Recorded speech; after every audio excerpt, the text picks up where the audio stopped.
Hello, guys. I just had an earthquake. I live on the east side of the USA, not the western side.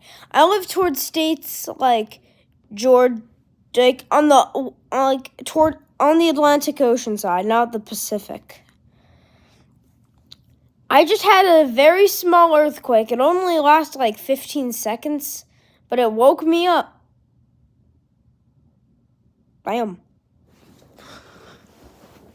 At least my rickety old lamppost that got hit by a tree still stayed up. I'll tell you more about that rickety old thing. And that's it. And that's pretty much it. Nothing's broken. Everything's fine.